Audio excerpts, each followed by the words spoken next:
दोस्तों नमस्कार, स्वागत है आप सभी का मेरे YouTube channel Avantika coaching classes पर।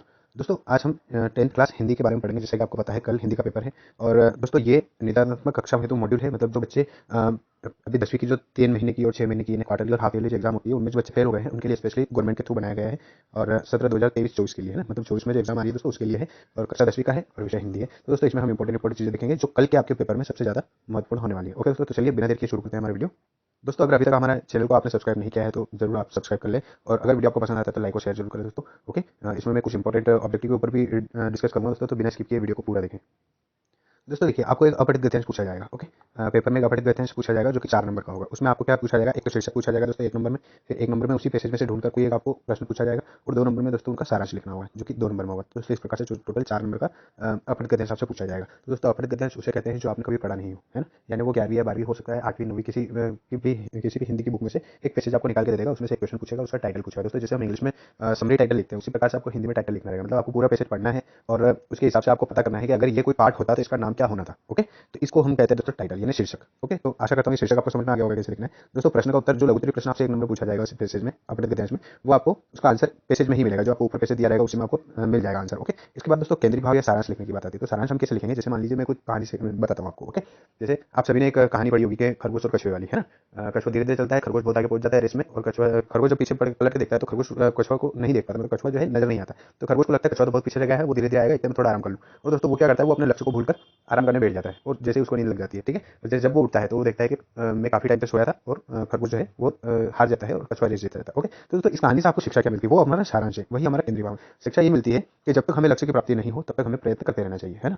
हमें जब तक लक्ष्य की प्राप्ति नहीं हो तब तक हमें प्रयत्न करते रहना चाहिए, यही हमारा क्या है दोस्तों, सारांश है। तो हम उसके सारांश में क्या लिखेंगे कि जिस प्रकार कछुए और खरगोश दोनों का लक्ष्य क्या था, रेस को जीतना था, परंतु कछुआ लगातार अपने लक्ष्य की ओर बढ़ता रहा, भले धीरे धीरे बढ़ा, लेकिन खरगोश अपने लक्ष्य को भूलकर आराम करने बैठ गया, जिस वजह से उसे हार का सामना करना पड़ा। ओके दोस्तों, तो हमें अपने जीवन में लक्ष्य को कभी नहीं भूलना चाहिए। इस प्रकार से आपको सारांश लिखना है। ओके दोस्तों, आशा करता हूँ ये चीज आपको समझ में आ गई होगी जो 4 नंबर लाने में आपकी हेल्प करेगी। ओके दोस्तों, अगली चीज हम समझ लेते हैं।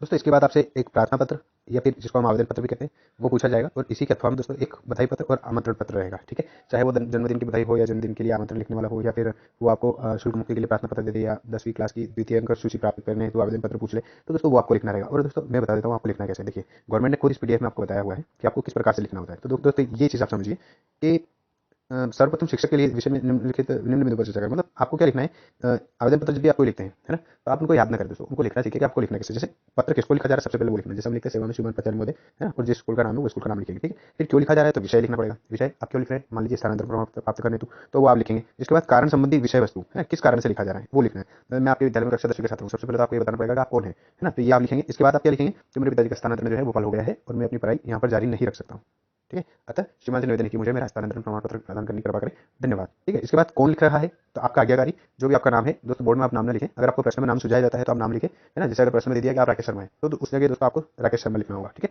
और अगर नाम नहीं दिया जाता तो अपना असली नाम नहीं लिखना है, कुछ भी लिख सकते हैं आप उसके अलावा, ठीक है। तो वो लिखेंगे आपका आज्ञाकारी जो भी आपका नाम है वो लिखेंगे, कक्षा लिखेंगे, ठीक है। और कब लिखा जा रहा है मतलब तारीख लिखेंगे। ओके दोस्तों, तो मैं पैटर्न बता देता हूँ आपको कि बोर्ड में किस प्रकार से आपको पैटर्न रखना है। तो ये देखिए, गवर्नमेंट ने खुद सुझाया हुआ है दोस्तों पैटर्न, आप देख सकते हैं। ये देखिए दोस्तों, मैंने पूरा आपको सामने पैटर्न बता दिया है। प्रति मतलब किसको लिख रहे हैं आप, है ना। सेवा में किसको लिख रहे हैं, पद नाम वो कौन है और उसका पता मतलब कौन से स्कूल का प्रिंसिपल है वगैरह वगैरह, ठीक है। ओके, फिर क्यों लिख रहे हैं उसमें विषय लिखना है, कारण संबंधी विषय में आपके विद्यालय में आप कौन है वो बताइए, फिर क्यों लिख रहे हैं वो बताइए, ठीक। फिर किसने लिखा वो इधर लिखना आपको, आपका आज्ञाकारी छात्र जो भी आपका नाम है वो लिखना है, और इस तरह आपको दिनांक लिखना है। दोस्तों ये पैटर्न है बोर्ड का, याद रखिए। कुछ बच्चे क्या करते हैं, आपका आज्ञाकारी भी इधर लिख लेते हैं, नाम भी इधर लिख लेते हैं और दिनांक भी इधर लिख लेते हैं, वो सारी चीजें इधर नहीं लिखना है। ये बोर्ड के द्वारा सुझाया गया पैटर्न है दोस्तों, नाम आपको इधर लिखना है और दिनांक आपको इस तरफ लिखना है। ओके दोस्तों, ठीक है। अगर आपको वीडियो अच्छा लग रहा है दोस्तों, कुछ हेल्पफुल लग रहा है तो आप जरूर मुझे कमेंट करके बताइए कि सर वीडियो आपने बहुत यूजफुल बनाया है। और दोस्तों चैनल अगर आपने अभी तक सब्सक्राइब नहीं किया तो जरूर सब्सक्राइब कर लें, और वीडियो अगर अच्छा लगता है तो आप लाइक शेयर जरूर करें दोस्तों। चलिए बढ़ते हैं आगे। ये देखिए दोस्तों, मैंने पूरा आपके सामने बता दिया है किस प्रकार से ये 4 अंक का जो आपका पत्र लेखन रहेगा वो किस प्रकार से आपको नंबर देगा। देखिए प्रति यहाँ पे आपका सब कुछ सेवा में वगैरह वगैरह, अगर आप इतना भी लिखते हैं, है ना, अगर आपने यहाँ तक भी लिखा है दोस्तों तो आपको 1 नंबर मिलेगा, ठीक है। फिर विषय लिखने का आपको 1 नंबर मिलता है दोस्तों, याद रखिए। अगर आपको एप्लीकेशन नहीं आ रही है तो जिसको आपको एप्लीकेशन लिखता है वो लिख लीजिए, विषय लिख दीजिए, आपको कम से कम आपको 2 नंबर जरूर मिलेंगे। ओके दोस्तों, इसके बाद आपको पूरा लिखना है विषय वस्तु, है ना। विनम्र निवेदन है कि यहाँ से लिखे धन्यवाद तक, है ना, यहाँ तक जब आप लिखेंगे तो उसका 1 नंबर आपको मिलेगा दोस्तों। ओके, और प्रार्थी आपका आज्ञाकारी वगैरह ये लिखने का दोस्तों आपको 1 नंबर मिलेगा, हमेशा याद रखिए, ठीक है। तो आपको क्या चीज़ कैसे लिखना है वो यहाँ पे समझिए, और कितना आपको लिखना है, किस चीज़ का आपको नंबर मिलता है वो चीज़ जरूर समझिए। अगर आधा आपने सही लिखा है तो दोस्तों आधा मतलब 2 नंबर आपको मिल जाएंगे, ठीक है। ये बोर्ड का नंबर देने का तरीका होता है दोस्तों, स्टेप बाय स्टेप। ओके, आगे बढ़ते हैं दोस्तों। देखिए ये देखिए दोस्तों, इकाई 8 से आपको 4 चीज़ें दे रखी है, एक अनुच्छेद लेखन, एक संवाद लेखन, एक विज्ञापन लेखन और एक निबंध लेखन। ओके दोस्तों, तो ये चारों चीज़ों में से आपसे 7 नंबर के पूछे जाएंगे, जिसमें दोस्तों एक निबंध लेखन तो जरूर आएगा आपके 4 नंबर में। ठीक है, बाकी जो ये 3 चीज़ें बच रही है आपकी, है ना, मैं अलग कलर से आपको कलर करके बता देता हूँ। एक तो अनुच्छेद लेखन, एक संवाद लेखन और एक विज्ञापन लेखन। इन तीनों में से आपको कोई भी 2 चीज़ें अथवा में पूछी जाएगी दोस्तों 3 नंबर में। ओके, 3 नंबर में 2 चीज़ें अथवा में पूछी जाएगी आपसे 3 नंबर में, तो ऐसे करके आपको 7 नंबर मिलेंगे। तो दोस्तों निबंध तो आपको कर ही लेना है कैसे भी करके। ओके, इसके बाद संवाद, संवाद लेखन आपको कंप्लीट करके जाना है, विज्ञापन लेखन आपको कंप्लीट करके जाना है, विज्ञापन कैसे बनाना है। दोस्तों अगर आपने विज्ञापन बनाना नहीं सीखा है तो हमारे चैनल पर विजिट करें, और डिस्क्रिप्शन में भी आप देख सकते हैं, विज्ञापन के लिए मैंने पूरा एक डेडिकेटेड वीडियो बना रखा है, कैसे आपको विज्ञापन बनाना है, कैसे क्या करना है, सब कुछ मैंने उसमें बता रखा है। ठीक है, समाज लेखन के बारे में दोस्तों मैंने एक अच्छा सा वीडियो बना रखा है, जिसको आप देखते से समझ जाएंगे। आपको कोई भी टॉपिक अगर देते तो आप अच्छे से समाज लेखन कर पाएंगे और विज्ञापन भी बना पाएंगे। अनुच्छेद लेखन के ऊपर दोस्तों मैंने अभी तक वीडियो नहीं बनाया, लेकिन अगर आपको वीडियो चाहिए तो आप कमेंट में जरूर लिखिए कि आप अनुच्छेद लेखन सीखना चाहते हैं, तो मैं आपको अलग से सेपरेट वीडियो बना के दे दूँगा। ओके दोस्तों, तो याद रखिए ये इस चीज़ को हम शॉर्ट में समझेंगे, और निबंध लेखन कैसे करना है दोस्तों वो मैं बता चुका हूँ आपको। ओके, इसका भी आपको अलग से एक डेडिकेटेड वीडियो मिल जाएगा, ताकि दोस्तों निबंध को आप याद न करें, लिखना सीख लें कि कैसे लिखना है, तो कोई भी टॉपिक आ जाने पर आप निबंध आसानी से लिख पाएंगे। ओके दोस्तों, चलिए बढ़ते हैं अगले क्वेश्चन की तरफ। पर दोस्तों एक चीज़ आप समझ लीजिए, जैसे 4 नंबर है तो बोर्ड के जो दिशा निर्देश जो दिए जाते हैं, है ना, दिशा निर्देश इस वीडियो के अंत में मैं आपको बता दूंगा दिशा निर्देश का क्या इंपॉर्टेंस होता है दोस्तों, बहुत इंपॉर्टेंट होते हैं, है ना, तो उसके बारे में भी हम आगे समझेंगे। चलिए बढ़ते हैं अगले क्वेश्चन की तरफ। ये चीज़ जरूर देख लो दोस्तों, निबंध का अंक विभाजन, मतलब अंक किस प्रकार से मिलते हैं निबंध में। तो एक अंक मिलता है हमें का दोस्तों निबंध का प्रारंभ यानी प्रस्तावना लिखने का। प्रस्तावना जो पॉइंट होता है वो अच्छे से लिखे, उसका 1 नंबर होता है। ओके, इसके बाद 1 नंबर होता है सबसे लास्ट यानी उपसंहार का दोस्तों। निबंध का अंत जब हम करते हैं तो उसका 1 नंबर हमें मिलता है, तो उपसंहार भी हमारा अच्छा होना चाहिए। इसके बाद बीच में आप 3 पॉइंट लिखे, 4 पॉइंट लिखे, जितने पॉइंट लिखेंगे आपको नंबर कितना मिलेगा दोस्तों, 2 नंबर मिलेगा आपको मध्य भाग का, मतलब विस्तार या विषय विवरण। ठीक है दोस्तों, तो वो 2 नंबर करेगा। तो याद रखिए प्रस्तावना आपको अच्छे से लिखना है, उपसंहार आपको अच्छे से लिखना है, और उपसंहार में आप कोशिश करें कि एक कहावत जरूर शामिल करें, जैसे विज्ञान एक अच्छा नौकर है पर बुरा शिक्षक भी है, ऐसे करके। ओके दोस्तों, तो ये आपको उपसार जो है बहुत ही इंटरेस्टिंग बना देगा। और बीच में अगर आप 2 पॉइंट भी लिखेंगे तो 2 नंबर आपको मिलेंगे, 5 पॉइंट भी लिखते हैं तो 5। दोस्तों बस वर्ड लिमिट का आपको याद रखना है कि वर्ड लिमिट जो देखिए उससे ज़्यादा बड़ा नहीं होना चाहिए आंसर, तो आपके नंबर कटेंगे। ओके दोस्तों, चलिए आगे बढ़ते हैं। इसके बाद आता है दोस्तों गद्यखंड। गद्यखंड से याद रखिए आपको 17 अंक के प्रश्न पूछे जाएंगे, ध्यान रखिएगा 17 अंक के प्रश्न पूछे जाएंगे। इसके ऊपर मैंने पूरा एक वीडियो बना रखा है, जिसमें मैंने सब कुछ बता रखा है आपको कौन कौन से क्वेश्चन आपको याद करना है गद्य से। ओके दोस्तों, 17 नंबर क्वेश्चन आपसे पूछे जाएंगे, तो वो जरूर रेडी कर लें। ओके दोस्तों, ये देख सकते हैं आप, इस प्रकार से आपको थंबनेल दिखाई देगा हमारे चैनल पे। क्षितिज और प्रतिका पुस्तक के सारे इंपॉर्टेंट क्वेश्चन जो है दोस्तों गद्य खंड के, जो कि आपसे 17 नंबर के पूछे जाएंगे, वो सारे क्वेश्चन मैंने इस वीडियो में आपको सजेस्ट कर रखे हैं। ठीक है दोस्तों, 5 फरवरी 2024 के दिन मतलब कल जो आपको पेपर देने जाना है उसके लिए। और इस पेपर जो दोस्तों मैंने क्वेश्चन आपको बताया है उनसे बाहर कुछ भी नहीं जाएगा। ये मेरा मैं 10 साल का बोर्ड क्लास का अनुभव शेयर कर रहा हूँ। ठीक है दोस्तों, तो चलिए बढ़ते हैं अगले क्वेश्चन की तरफ। देखिए दोस्तों, गौण और प्रमुख विधाएं आपसे पूछी जाएगी गद्य के बारे में, है ना। लेखक परिचय, इसके ऊपर मैं पूरा एक डेडिकेटेड वीडियो बना चुका हूँ, आप चाहे तो वो देख सकते हैं, है ना। लेखक परिचय, कवि परिचय, सारे कवि और लेखक परिचय जो 10th क्लास के लिए इंपॉर्टेंट है वो सारे मैंने 5 लेखक और कम से कम 6 कवि, ऐसे करके मैंने 11 कवि और लेखक का सबका जीवन परिचय बता रखा है। आपने अगर वो वीडियो नहीं देखा है तो आप जाके पहले वो वीडियो देखें, आपको बिल्कुल डर खत्म हो जाएगा लेखक परिचय से। और अलग अलग रचना याद रखने के लिए भी मैंने तरीका बताया दोस्तों, तो उन ट्रिक के माध्यम से आप बहुत आसानी से जीवन परिचय को याद कर पाएंगे। और दोस्तों मैंने भाव पक्ष और कला पक्ष, साहित्य में स्थान और भाषा शैली, ऐसे पॉइंट लिखे हैं जो आप किसी भी विषय मतलब किसी भी कवि के लिए, किसी भी लेखक के लिए एक ही पॉइंट आप लिख सकते हैं। ओके, इसके बाद दोस्तों गद्य पाठों की व्याख्या, मतलब संदर्भ प्रसंग सहित अर्थ आपसे पूछे जाएंगे, है ना। संदर्भ प्रसंग सहित अर्थ के ऊपर भी मैंने एक डेडिकेटेड वीडियो बनाया है दोस्तों, उसमें मैंने समझा रखा है कि आपको संदर्भ कैसे लिखना है, प्रसंग कैसे लिखना है और व्याख्या कैसे करना है, यानी भावार्थ कैसे करना है। ओके दोस्तों, इसके बाद गद्य आधारित विचार बोध एवं विषय बोध पर प्रश्न, ठीक है, जिसे निबंध किसे कहते हैं, ऐसा, है ना। ये सारे क्वेश्चन आपको ग्रामर के, मतलब हिंदी व्याकरण के ऊपर मैंने एक डेडिकेटेड वीडियो बना रखा है दोस्तों, हिंदी व्याकरण के ऊपर। उसमें आपको सारे इंपॉर्टेंट क्वेश्चन मिल जाएंगे व्याकरण के, मतलब ग्रामर के जितने भी इंपॉर्टेंट क्वेश्चन है सारे, है ना, गद्य के और पद्य के, वो सारे आपको उस वीडियो में मिल जाएंगे दोस्तों। तो आप जरूर ये सारे वीडियो आप एक बार जरूर देखें। ओके दोस्तों, अगर वीडियो आपको अच्छा लग रहा है तो जरूर लाइक और शेयर करें दोस्तों। चलिए आगे बढ़ते हैं। दोस्तों ये चीज़ आप जरूर देखिए, जाए 2 नंबर में आपसे पूछा जाता है क्वेश्चन अधिकतर कि गद्य की गौण विधाओं के नाम लिखिए। आप पुराने पिछले साल का कोई पेपर उठा के देखेंगे तो गौण विधाओं के नाम जरूर पूछा हो जाता है दोस्तों। तो 2 नाम आपको लिखना होता है। देखिए गद्य की गौण विधा किसको कहते हैं, जो बहुत कम देखने को मिलती है, जैसे जीवनी, आत्मकथा, संस्मरण, रेखाचित्र, पत्र, डायरी, रिपोर्ट, साक्षात्कार, ये सारी चीजें क्या है बहुत कम देखने को मिलती है, इसलिए इनको गौण विधा कहा जाता है। ठीक है, मुख्य विधा क्या है दोस्तों, निबंध आपको बहुत सारे मिल जाएंगे, कहानी आपको बहुत सी मिल जाएगी, उपन्यास मिल जाएगी, नाटक मिल जाएंगे, एकांश मिल जाएगी, आलोचना मिल जाएगी, ये सारी हमारी मुख्य विधा है दोस्तों। ओके, और गौण विधाओं के नाम आप याद रखें। ठीक, तो दोस्तों आपसे 2 नंबर पूछा जाएगा कि गद्य की 2 गौण विधाओं के नाम लिखिए, तो आप लिख सकते हैं जीवनी, आत्मकथा, संस्मरण, रेखाचित्र वगैरह। ठीक है दोस्तों, आशा करता हूँ ये चीज़ आप समझ में आएगी दोस्तों। आप स्क्रीनशॉट ले लीजिए, इस चीज़ का बहुत इंपॉर्टेंट है और आपको बोर्ड क्लास के लिए वेरी आईएमपी है। ठीक है दोस्तों, चलिए आगे बढ़ते हैं। दोस्तों आप निबंध की परिभाषा जरूर याद रख लें। निबंध की परिभाषा आचार्य विश्वनाथ के अनुसार निबंध की परिभाषा जरूर, सॉरी, बाबू गुलाब राय के अनुसार, बाबू गुलाब राय के अनुसार निबंध की परिभाषा जरूर याद करके जाए दोस्तों, 2 नंबर पूछी जाएगी। और अगर आपसे पूछा जाता है कि निबंध कितने प्रकार के होते हैं दोस्तों, निबंध होते हैं 4 प्रकार के। देखिए, कथात्मक, वर्णनात्मक, विचारात्मक, भावात्मक। और 2 निबंध और 2 उनके रचनाकार के नाम लिखना है दोस्तों। तो भारतेंदु हरिश्चंद्र थे, उनका निबंध था कवि वचन सुधा, है, और प्रताप नारायण मिश्र का निबंध है दोस्तों ब्राह्मण। ठीक है, तो ये चीज़ें आप छोटी छोटी चीज़ें दोस्तों जो मैं आपको इस वीडियो में बता रहा हूँ, ये सारी इंपॉर्टेंट है, आप अच्छे से इनको कवर कर लें। चाहे तो आप इसमें शॉट भी ले सकते हैं दोस्तों।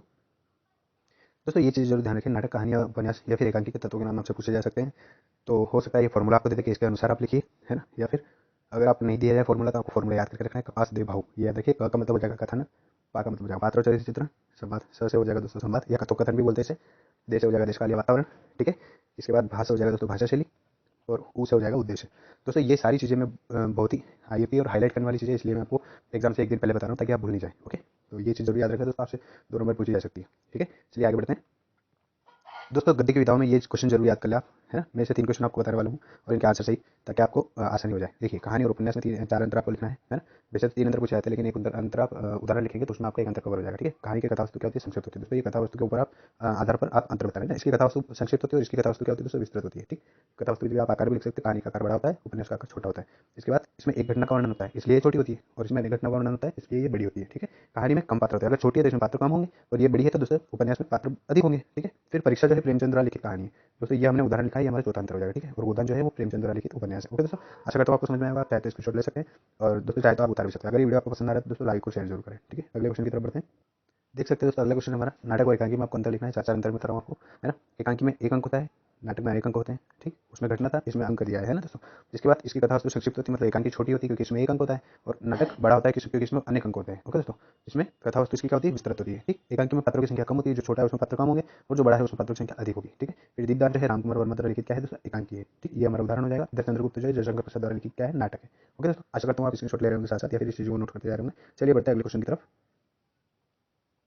अगला क्वेश्चन हमारा दोस्तों जीवनी और आत्मकथा में अंतर लिखना। आपको देखिए, जीवनी में पहला अंतर है, जीवनी किसी महापुरुष के जीवन पर लिखी जाती है। ओके, और आत्मकथा जो है वो स्वयं के जीवन पर लिखी जाती है। ठीक है, जीवनी में महापुरुष होना, महापुरुष के ऊपर लिखी जाती है, और आत्मकथा मतलब स्वयं की कथा लिखी जाती है। ओके दोस्तों, अगला दोस्तों जीवनी सत्य घटनाओं पर आधारित होती है, याद रखिएगा। और आत्मकथा जो है काल्पनिक भी हो सकती है। ठीक है, अपने बारे में अगर अपन कोई चीज़ लिखते हैं तो वो काल्पनिक, उसमें कल्पना भी हो सकती है ना। जैसे मुझे बहुत गुस्सा आ रहा था, मन कर रहा था ऐसा कर दूँ वैसा कर दूँ, है ना। तो ये सारी क्या है दोस्तों, कल्पना है। तो आत्मकथा में कल्पना भी होती है। ठीक, जीवनी में लेखक तटस्थ होता है, और आत्मकथा में लेखक क्या होता है, व्यक्ति की झलक होती है। तटस्थ मतलब वो पर्सनल किसी चीज़, किसी व्यक्ति के पर्सनल चीज़ों के बारे में नहीं लिख पाता है ना, तो उसको बोलते हैं तटस्थ। ठीक है, मतलब बाहर से जो दिखाई देता है या उसने जो सुना है वो उसी के बारे में वो बता सकता है, लेकिन पर्सनल चीज़ें उसकी शेयर नहीं की जाती है ना। लेकिन आत्मकथा में क्या होता है दोस्तों, अगर मान लीजिए मैं मेरी आत्मकथा लिख रहा हूँ, मैं मेरी पर्सनल चीज़ें भी उसमें लिख सकता हूँ। ठीक है, इसके बाद जीवनी जो है वो प्रेरणादायक होती है, याद रखिए, है ना। जैसे राम भगवान के ऊपर हमने देखी है रामायण, तो ये प्रेरणादायक है ना, मतलब हमें राम जी के जैसा व्यवहार करने की प्रेरणा मिलती है। ठीक है, और आत्मकथा में प्रेरणा प्राप्त हो यह आवश्यक नहीं होता है ना, याद रखिएगा। ओके दोस्तों, यहाँ तक आपको समझ में आएगा वीडियो, आशा करता हूँ। आगे बढ़ते हैं दोस्तों। देखिए दोस्तों, लेखक परिचय आपसे पूछा जाएगा 3 नंबर में, मैं बता चुका हूँ उसे। देखिए 2 रचनाएं पूछी जाएगी, है ना, जो कि 2 नंबर की रहेगी। इसके बाद भाषा शैली के बारे में आपसे पूछा जाएगा, तो भाषा और शैली दोनों साथ में भी पूछ सकते हैं और अलग अलग भी पूछ सकते हैं। अगर अलग अलग पूछिए तो आप साथ में भी लिख सकते हैं। ये भाषा आपकी भाषा सरल सहज और प्रवाहमयी है, भाषा में चंचलता है, आपने तत्सम तद्भव शब्दों का प्रयोग किया है, देशज विदेश शब्दों का भी प्रयोग किया है, और आपकी भाषा में क्या होता है, मुहावरे और लोकोक्ति देखने को मिलते हैं। फिर आपने आधुनिक खड़ी बोली का उपयोग किया है, आपकी भाषा संस्कृतनिष्ठ है, और आपकी भाषा व्याकरण संबंध है। तो दोस्तों इन सभी शब्दों से मिला के आपको भाषा शैली का निर्माण करना है। और अगर आप ये नहीं समझ पा रहे हैं तो हमारे चैनल पर जाइए, मैंने जो लेखक परिचय के ऊपर या जीवन परिचय के ऊपर जो एक वीडियो बना रखा है डेडिकेटेड, है ना, वो आप जरूर देखिए दोस्तों। उससे आपको बहुत ही शॉर्ट में और बहुत ही सिंपल लैंग्वेज में आपको सीखने को मिलेगा। ठीक है दोस्तों, इसके बाद साहित्य में स्थान लिखना है। साहित्य में स्थान भी मैंने उस वीडियो में आपको 2 लिख के बता रखे हैं, एक साहित्य में स्थान आपको कवि के लिए और एक साहित्य में स्थान आपको लेखक के लिए। ओके दोस्तों, चलिए आगे बढ़ते हैं। दोस्तों ये चीज़ भी आप याद रखें कि आचार्य रामचंद्र शुक्ल के अनुसार, मतलब हिंदी का विभाजन जो है, हिंदी साहित्य का इतिहास को किसने बांटा है, तो आचार्य रामचंद्र शुक्ल ने बांटा है। कितने भागों में बांटा है, तो 4 भागों में बांटा दोस्तों। ओके, याद रखिएगा। ठीक है, इनका समय आप याद रखने की कोशिश करें, 1050, 1375, फिर 1700, फिर 1900 और 1900 तक। ये 4 नंबर आप याद रखें। तो पहला हो जाएगा दोस्तों 1050 से 1375 तक, फिर 1375 से 1700 तक, फिर 1700 से 1900 तक, और 1900 से अब तक। ये हो जाएगा। पहला है आदिकाल, जिसको वीरगाथा काल कहा जाता है दोस्तों, ये पूछा जाता है, याद रखिएगा। आदिकाल को और क्या कहा जाता है, तो वीरगाथा काल कहा जाता है। पूर्व मध्यकाल को क्या कहा जाता है दोस्तों, भक्ति काल कहा जाता है। फिर रीतिकाल को उत्तर मध्यकाल भी कहा जाता है, और अभी जो काल चल रहा है वो है आधुनिक काल। ओके दोस्तों, याद रखिएगा।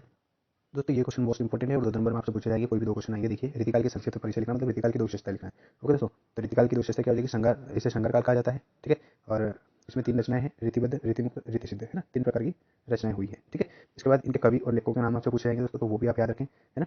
2 कवि और उनके लेखकों के नाम ये आप याद कर लो, इसकी विशेषता भी पूछी जाएगी दोस्तों। ठीक है, इसके बाद आता है प्रगतिकाल। प्रगतिकाल की जो है 2 विशेषताएं आपसे पूछी जाएगी, 2 कवि पूछे जाएंगे और उनकी रचनाएं पूछी जाएगी। तो कवि और रचनाएं दोस्तों यहाँ पे दे रखी है आपको। ओके, ये आप याद कर लें अच्छे से। ठीक है, इसके बाद आता है दोस्तों प्रयोगवाद। प्रयोगवाद के बारे में भी ध्यान रखें, प्रयोगवाद के बारे में भी आपसे यही क्वेश्चन पूछा जाएगा कि 2 प्रयोगवाद की 2 विशेषता बताइए, और इनके 2 कवियों के नाम और उनकी 2 रचनाएं लिखिए। फिर आता है दोस्तों हमारी नई कविता। नई कविता में भी इसी प्रकार से क्वेश्चन बनेगा, नई कविता की 2 विशेषता बताइए, है ना, और इसके 2 कवि और 2 रचनाओं के नाम। ठीक है दोस्तों, ये क्वेश्चन आप जरूर तैयार कर लें, है ना, आपकी बहुत ज़्यादा हेल्प हो जाएगी। आगे देखिए, इसके बाद दोस्तों है अगला भाषा बोध। भाषा बोध से आपको 8 अंक के प्रश्न पूछे जाएंगे, है ना। तो आप याद रखिए भाषा बोध को, भाषा बोध से 8 नंबर के प्रश्न पूछे जाएंगे। चलिए मैं बताता हूँ शॉर्ट में आपको क्या क्या चीज़ें करना है। देखिए एक तो संधि आएगी इसमें, है ना। संधि को आप अच्छे से पहचानते हैं कि संधि कितने प्रकार की होती है, 3 प्रकार की होती है, स्वर संधि, विसर्ग संधि, गुण संधि, यण संधि। ये देखो स्वर संधि के 5 प्रकार होते हैं ना, मेन 3 प्रकार की होती है, स्वर संधि, व्यंजन संधि और विसर्ग संधि। फिर स्वर संधि जो है वो अलग से फिर 5 प्रकार की होती है। ठीक है, तो इसमें आपको कंफ्यूजन नहीं होना है दोस्तों, ये आपसे ऑब्जेक्टिव टाइप में क्वेश्चन पूछेगा, तो ये आपको अच्छे से कर लेना है। ठीक है, फिर आपसे पूछेगा दोस्तों समास। समास जो है वो 6 प्रकार के होते हैं, देखिए नाम आपके सामने है। अव्ययभाव समास, तत्पुरुष समास, कर्मधारय समास, बहुव्रीहि समास, द्वंद्व समास और द्विगु समास। दोस्तों अगर आपको समास किस प्रकार से पूछे जाएंगे पता नहीं है, तो आप हमारे चैनल पे विजिट करें, और समास का एक सेपरेट वीडियो बना रखा है। इसी प्रकार से हमने संधि का भी एक सेपरेट वीडियो बना रखा है, आप चाहे तो उसे जाकर जरूर देखें। आप अगर जाकर देखेंगे तो सारे कंफ्यूजन आपके दूर हो जाएंगे। ओके दोस्तों, चलिए आगे बढ़ते हैं। इसके बाद आता है दोस्तों काव्य बोध। काव्य बोध से आपसे 10 नंबर के प्रश्न पूछे जाएंगे। ओके, तो याद रखिए 10 नंबर बहुत ही इंपॉर्टेंट होते हैं। और काव्य बोध में आपसे क्या पूछा जाएगा, जैसे महाकाव्य खंड काव्य मंत्र लिखिए, इस टाइप से दोस्तों आपके क्वेश्चन पूछे जाएंगे। ठीक है, रस आपसे पूछे जा सकते हैं, इसमें काव्य बोध में रस भी आपसे पूछे जाएंगे, है ना। तो सब सम्मिलित रूप से आपसे 8 नंबर के पूछे जाएंगे, जिसमें छंद भी आ गए हैं। ओके दोस्तों, चलिए आगे बढ़ते हैं। दोस्तों दोहा, सोटा और चौपाई, ये तीनों छंद आप जरूर रेडी कर लें। इस छंदों में आपसे ये तीनों ही परिभाषा पूछी जाएगी। ओके दोस्तों, और इनके उदाहरण भी आपको याद करना है, याद रखें। दोस्तों अगर अलंकार की बात करें तो याद रखिएगा, अतिशयोक्ति अलंकार इंपॉर्टेंट है, फिर अन्योक्ति अलंकार इंपॉर्टेंट है, और मानवीकरण अलंकार इंपॉर्टेंट है। तो दोस्तों जैसे कि आप देख पा रहे हैं यहाँ पे परिभाषा मैंने तीनों की लगा रखी है। आप चाहे तो स्क्रीनशॉट ले सकते हैं, या चाहे तो आप नोट भी कर सकते हैं। और उदाहरण भी दोस्तों सिंपल से लिख रखे हैं यहाँ पे। अतिशयोक्ति अलंकार कहाँ पे होता है दोस्तों, अलंकार के ऊपर मैंने एक सेपरेट वीडियो बना रखा है, आप चाहे तो हमारे चैनल पर विजिट करके देख सकते हैं। ओके दोस्तों, वहाँ से आपको सारे प्रकार के अलंकार क्लियर हो जाएंगे कि कैसे आपको कौन सा अलंकार लिखना है। ओके, तो ये तीन अलंकार और इनके उदाहरण आप जरूर देख लें, है ना। तो ये आपसे पूछे जाएंगे। और दोस्तों इसमें काफ़ी बड़ी बड़ी परिभाषा दे रखी है, मैंने शॉर्ट में आपको वीडियो में समझा रखा है, तो आप वहाँ से जाकर जरूर परिभाषाओं को नोट कर लें। ठीक है, अगला दोस्तों कृतिका भाग दो। यहाँ से आपको 8 नंबर के प्रश्न पूछे जाएंगे। इसके ऊपर मैं वीडियो बना चुका हूँ, मैंने अभी थोड़ी देर पहले थंबनेल बताया था। उसी वीडियो में आपको इस कृतिका भाग दो के सारे क्वेश्चन मिल जाएंगे। ओके दोस्तों, तो वहाँ से आप क्वेश्चन देख लें, और उनका आंसर में अगर कोई दिक्कत आती है आप हमें कमेंट करके बता सकते हैं। ठीक है, मैं आपकी पूरी मदद करूँगा। दोस्तों अगर वीडियो आपको पसंद आ रहा है, अच्छा लग रहा है, तो आप जरूर हमें कमेंट करके बताएं, और लाइक और शेयर जरूर करें दोस्तों। और अगर अभी तक आपने हमारे चैनल को सब्सक्राइब नहीं किया तो दोस्तों जरूर सब्सक्राइब कर लें। तो दोस्तों ये था हमारा वीडियो, जो कि पूरी कल के पेपर के ऊपर डेडिकेटेड था, और इसमें मैंने आपको सारे आंसर और बहुत से क्वेश्चन आपको इंपॉर्टेंट बताए हैं, बहुत से ऑब्जेक्टिव आपको बताए हैं। तो दोस्तों जरूर इस वीडियो को आप समझें, और अगर आपको कोई चीज़ समझ में नहीं आए तो एक बार और वीडियो को देखें, तो आपकी चीज़ें सारी क्लियर हो जाएगी। और दोस्तों हमारे चैनल पर जितने भी मैंने वीडियो बना रखे हैं